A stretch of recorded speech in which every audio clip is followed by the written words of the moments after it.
Hello and welcome back to the Tyler Moore East, where we have a bit of a medley episode today. We're going to have some fun bus rides, and we're going to have some fun building out Rundgren and completing it out today. We're going to start off with this little bus ride around Martha's Point, so you can see how the main bus line throughout the city of Martha's Point gets around, and how the citizens can catch the bus to get to and from work in their neighborhood. A little bit later on, we're going to be taking a first-person bus ride on the brand new Rundgren bus line that will be taking workers from downtown Martha's Point here across the river to the brand new Moulin Tricot knitting mill across the river in Rundgren. And there's going to be lots of building in between, so I hope you sit back, enjoy the ride, and have some fun with me building out a new efficient manufacturing district so that the city of Martha's Point can continue to grow and thrive. So for those of you who like first-person rides on buses and trains and trams, this episode is for you. And if you're the type who likes build-out episodes, this episode is for you. Really, it's a crowd-pleaser episode, and hopefully you'll get to see a lot of Martha's Point and the Tyler Moore East, and hopefully you'll learn a little bit about building out an industrial district. So thank you so much for joining me here in the Tyler Moore East for yet another episode. It is always my pleasure to have you. So we're going to get started here at the Moulin Tricot area, and we're going to be working more on the areas around this factory because the Moulin Tricot is mostly taken care of. It's got its it has the warehouses for its goods that it produces, and it has warehouses for the goods it needs to produce new things. I'm going to be relocating the aerial fire department across the river here, again, just to free up a bit more space in Martha's Point. There's a lovely illustration at the end of the episode that will show you just how much larger Rundgren is and how much more space the industry in the area has to grow now. We'll get to that later. Right now, we're going to try to figure out how we can reconfigure what is left over here. We do need commercial goods. We do need healthcare here. We do need factory products, warehousing here in the town so that people and businesses can get deliveries pretty quickly. But the rest of it has already migrated across the river. I'm going to be expanding the area with more factories and more manufacturing, something that's appropriate size-wise for the space, but I'd also like it to have a bit of older manufacturing aesthetic. So I eventually settle on the wonderful and much beloved Jack's Shoe Company, which I know a lot of you have used in your cities because it is just so finely crafted, much like I imagine the Jack's Shoe Company shoes are. So I do love to use that complex in my city. So we will be getting around to placing the different pieces in a way that will be sensible and make sense to the area. But that also means we're going to need other services for this factory too, because it's not going to be just the Moulin Tricot in Rundgren anymore. It's starting to become a full-fledged industrial community. I'm just trying to settle on where the different pieces are going to go in a way that's going to make the factory look more realistic. I'm trying to think of production line layouts and factory layout plans. It's not something I have a great deal of experience in. I've never designed a factory before, but I do come from a very traditionally manufacturing community, and I grew up around a lot of factories. When I was a kid, my dad had a very small tool and die shop, and I would go with him delivering the parts that he made to a lot of the big auto plants and other manufacturing facilities. So I certainly have a great deal of experience walking through these places, though it was usually as an unauthorized child without safety shoes or a hard hat, things you would never get away with today, thank goodness. But we're trying to make Rundgren as efficient as possible, and in doing so, we're going to have to make sure that the factories themselves have an efficient layout to them so that products can easily flow through the facility as they're being made and sent out the shipping dock to the warehouse.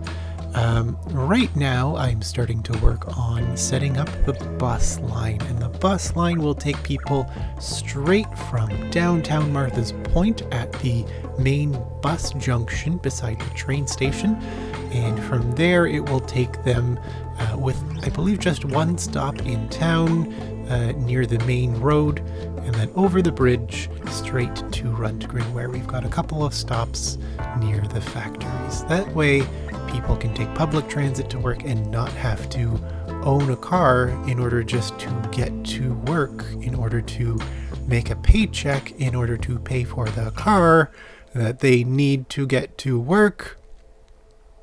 That's just not a catch-22 that works in the Tyler Moore. Here, we have to have accessible, reliable, frequent public transit so that the city can actually function and operate in an efficient and humane way.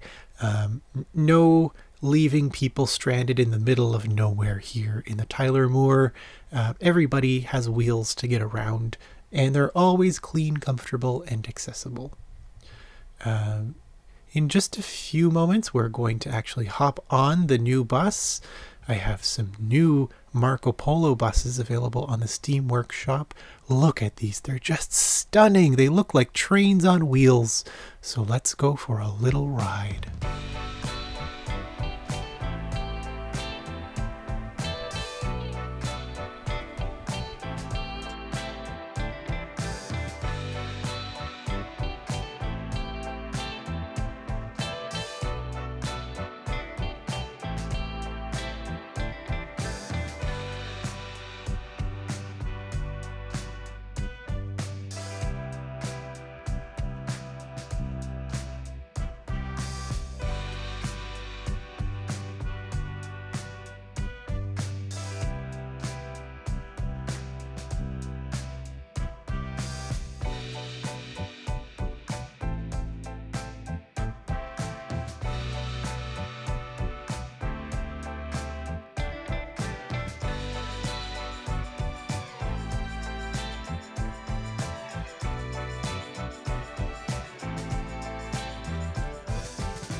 All right, and we are finally pulling into Rundgren. This right turn here will bring us to the bus stops and the factories. And now that we're here, we see the volume of people using the bus route. We realize there's just a bike lane and one lane here. We're going to need to upgrade the facilities in Rundgren. Already it needs to expand. We need to let this road grow so we have more space for buses without blocking up all of the delivery trucks going to and fro. Leaving a designated bus lane open will really help the traffic move more fluidly along here. Workers can get to work without too much of a headache, and deliveries can go to and fro without too many tie-ups on the street.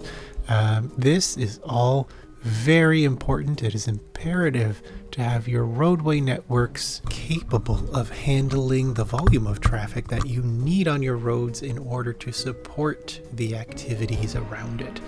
So we're going to have a lot of heavy trucks here. We're going to have a lot of buses. This road does need to expand, or else we're just going to end up suffocating Rundgren the way that the industry was becoming suffocated across the river. So I try a couple of different things here using Traffic Manager, trying to figure out if maybe that will help the situation. I thought about maybe building separate bus loops for the buses to pull into and stop at instead of stopping on the main road, but I decided, the best strategy is really just to go with a 4-lane road. That way there's plenty of space for trucks and cars to go by, but with a dedicated bus lane, so that no one is going to get in anybody's way now. Now aesthetically it does look a little overbuilt. It looks a bit like a highway here now, and it looks like there's not much around the highway to garner the need for it. But as the businesses get going and the buses get rolling and the workers get going, it's going to end up being quite crowded and bustling and busy. So this bus network is now going to be a great solution to opening up the traffic in the area so we don't suffocate the manufacturing district. There we go, finishing it off. And the main road here, known as Martha's Highway number 76, that takes you between Rundgren and Martha's Point, that is already a pretty big road. It's a road meant to act as a highway, so it's not a strode, it's a step up. Maybe it's a ryway, perhaps, or a hode, I'm not sure, but either way, it's used as a high-capacity road. It has 2 lanes going in each direction with, unfortunately, just bike gutters on the sides, but hey, it's better than no bike gutters at all on a busy road. But most people are not biking over here to Rundgren. Most people will be taking the bus, and that is why I opted to eliminate the bike ditches from the Rundgren local streets and go completely with bus lanes. Now here you can see the old industry was just a teensy tiny little piece, and now we have all of Rundgren. Only about half of it is taken up. We've got lots of space for further expansion, and I think we have unlocked a key for future development and future growth. So thank you so much for coming back for another visit here in the Tyler Moore East. I hope to see you soon. Take care. Bye-bye.